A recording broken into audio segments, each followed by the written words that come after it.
Il se peut, chers amis allemands, que vous ayez un jour envie de faire une randonnée dans les montagnes françaises. Que vous jetiez votre dévolu sur les Vosges, les Pyrénées, le Jura ou les Alpes, vous n'êtes pas à l'abri d'une improbable rencontre. Faites donc d'emblée la connaissance avec cet animal très français, le dahu. Regardez bien. Il a la morphologie globale d'un chamois, les cornes d'un bouc, la queue d'une vache et les oreilles d'un Saint-Bernard. Jusque-là, tout va bien. Sa vraie particularité est ailleurs. Le dahu possède des pattes plus courtes d'un côté que de l'autre. Eh oui, le dahu a toujours vécu à flanc de montagne et a donc fait en sorte de ne pas avoir à plier les genoux pour en faire le tour. Ce qui n'est pas sans excéder son cousin le chamois, jaloux de cette admirable adaptation du dahu à son habitat naturel. Mais malheureusement, cette aisance en terrain incliné n'a pas que des avantages.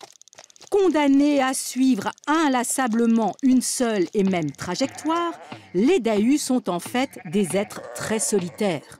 De plus, deux familles de dahus se distinguent.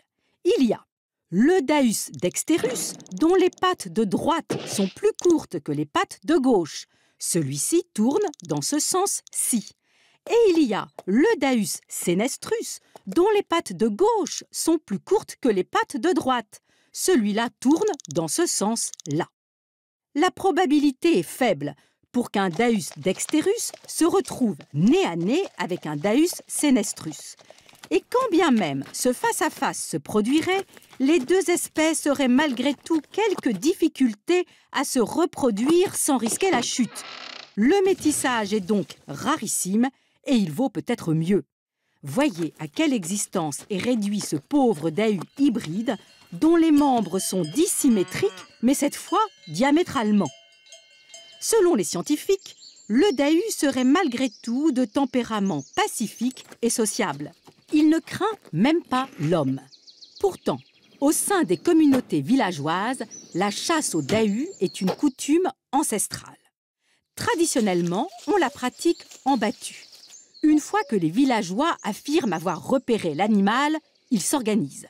Les plus confirmés sont rabatteurs, c'est-à-dire qu'ils s'avancent en ligne avec des torches et restreignent le périmètre de l'animal. Tout le reste de l'opération repose sur un seul homme, le nouveau, en général un citadin de passage, convaincu par les locaux de participer là à l'aventure de sa vie. La tâche du nouveau est simple.